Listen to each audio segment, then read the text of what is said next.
6 अगस्त 1945 सुबह के 7:30 पर जापानी रडार सिस्टम ने पूरे शहर में अलार्म बजा दिया। लेकिन वहां के लोग और जापानी एयरफोर्स को यह अलार्म सामान्य सा लगा। इसके बाद सुबह के 8 बज चुके थे।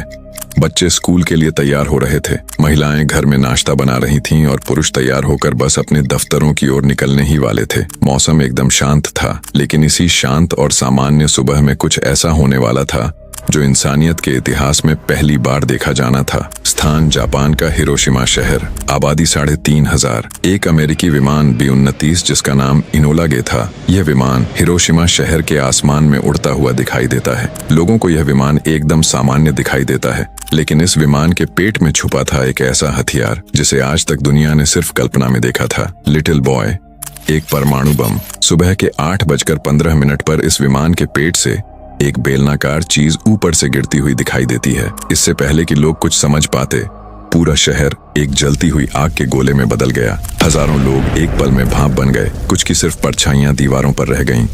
शहर की इमारतें, सड़कें, पेड़, सब कुछ भस्म हो गया। इसमें लगभग 70 से 80 हजार लोग उसी दिन मारे गए, जिनमें बच्चे, बूढ़े, जवान और पशु पक्षी भी शामिल थे। यह इतिहास का सबसे भयानक दृश्य था, लेकिन इसके आगे जो होने वाला था वह दृश्य इससे भी भयानक था। 9 अगस्त 1945 जापान अभी हिरोशिमा के घावों को समझ भी नहीं पाया था कि 3 दिन बाद दूसरा अमेरिकी विमान आसमान में मंडराने लगा। लेकिन इस बार उसके अंदर था फैट मैन, जो लिटिल बॉय से भी ज्यादा शक्तिशाली परमाणु बम था। 11:02 पर नागासाकी पर भी आसमानी मौत बरसी। इस बार भी हजारों जानें उसी पल चली गईं। दोस्तों, यह सिर्फ 2 शहरों पर बमबारी नहीं थी, बल्कि यह एक सभ्यता को झकझोर देने वाला फैसला था। तो अब सवाल आता है कि आखिर ऐसा क्या हुआ था कि अमेरिका ने जापान पर 2 परमाणु बम गिरा दिए? क्या यह युद्ध को समाप्त करने का तरीका था या शक्ति प्रदर्शन? साल था 1914। उस समय यूरोप में शांति थी, लेकिन अंदर ही अंदर बारूद भरा पड़ा था। हर देश ताकतवर बनने की होड़ में था। कोई देश अपनी जमीन का विस्तार करना चाहता था, तो कोई ज्यादा हथियार खरीद कर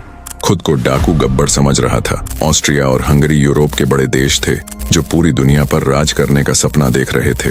इन्हीं के पास मौजूद था सर्बिया देश, जो आकार में छोटा लेकिन दिल से बड़ा था, और ऑस्ट्रिया की नीति उसे पसंद नहीं थी। आग में घी तब पड़ा जब ऑस्ट्रिया ने सर्बिया से सटे देश बोस्निया और हर्जेगोविना पर कब्जा कर लिया। यह थे ऑस्ट्रिया के राजकुमार फ्रांज फर्डिनेंड, जो अपनी पत्नी के साथ 28 जून 1914 को सर्बिया घूमने गए। लेकिन एक सर्बियाई युवक गैव्रिलो प्रिंसिप ने गोली चला दी और वहीं से कहानी ने करवट ले ली। ऑस्ट्रिया ने सर्बिया पर हमला बोल दिया।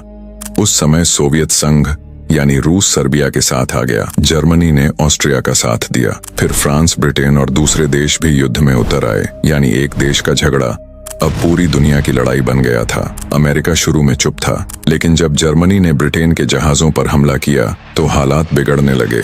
7 मई 1915 को RMS लुसिटानिया नाम का जहाज जर्मन पनडुब्बी ने डुबो दिया, जिसमें 1198 लोग मारे गए, जिनमें से 128 अमेरिकी नागरिक थे। 1917 में जर्मनी का एक टेलीग्राम ब्रिटेन ने पकड़ लिया, जो मेक्सिको को भेजा गया था। उसमें लिखा था कि अगर मेक्सिको जर्मनी का साथ दे तो वह अमेरिका से छीने गए इलाके वापस दिला देगा। यह सुनकर अमेरिका युद्ध में उतर आया। 4 साल तक खून खराबा हुआ और 1918 में जाकर युद्ध रुका। इसमें 1 करोड़ से ज्यादा लोग मारे गए। दुनिया को लगा कि अब कभी युद्ध नहीं होगा, लेकिन यह तो बस शुरुआत थी। जर्मनी पर भारी जुर्माना लगाया गया, देश गरीब हुआ, और तभी सामने आया एडोल्फ हिटलर। उसने कहा, मैं जर्मनी को फिर महान बनाऊंगा। हिटलर ने 1939 में पोलैंड पर हमला किया। फिर ब्रिटेन और फ्रांस ने युद्ध घोषित किया और दूसरा विश्व युद्ध शुरू हो गया। द्वितीय विश्व युद्ध 2 गुटों में बंट गया। Axis powers Germany, Italy, Japan और एलाइड पावर्स ब्रिटेन, फ्रांस, रूस और अमेरिका। जापान एशिया के कई देशों को हरा चुका था। अमेरिका ने जापान पर तेल प्रतिबंध लगाया, जिससे जापान को तेल संकट का सामना करना पड़ा। 7 दिसंबर 1941 को सुबह के 7:55 पर जापान ने 6 एयरक्राफ्ट कैरियर से 353 फाइटर और बॉम्बर प्लेन पर्ल हार्बर पर हमला किया। इस हमले में 2403 अमेरिकी मारे गए और 1178 घायल हुए। 8 युद्धपोतों में से 4 डूब गए। और बाकी बुरी तरह क्षतिग्रस्त हो गए। 8 दिसंबर को अमेरिका ने जापान पर युद्ध घोषित कर दिया। फिर अमेरिका ने मिडवे, ग्वाडलकेनाल, आइवो जीमा और ओकिनावा जैसी लड़ाइयां लड़ी और जीता। अमेरिका थक चुका था, इसलिए उसने युद्ध खत्म करने के लिए परमाणु बम का रास्ता चुना। 1945 तक अमेरिका ने 3 परमाणु बम बना लिए थे, लिटिल बॉय, थिन मैन और फैट मैन। 6 अगस्त 1945 को हिरोशिमा पर लिटिल बॉय गिराया गया, जिसमें 70 से 80 हजार लोग मारे गए।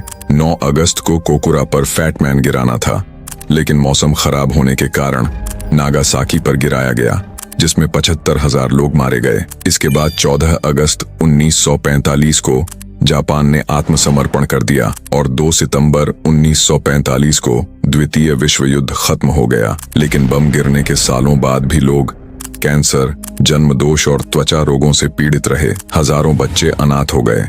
हालांकि अमेरिका ने बाद में जापान की तकनीक, शिक्षा और उद्योग के क्षेत्र में मदद की, जिससे जापान 20 से 30 सालों में दुनिया की टॉप अर्थव्यवस्था बन गया। बम ने जापान को तोड़ दिया, लेकिन अमेरिका ने उसे फिर से खड़ा भी किया। आज जापान और अमेरिका करीबी मित्र हैं। दोस्तों, यही तो इतिहास की सबसे बड़ी विडंबना है। अगर आपको यह वीडियो अच्छा लगा हो तो लाइक और चैनल को सब्सक्राइब करना मत भूलना।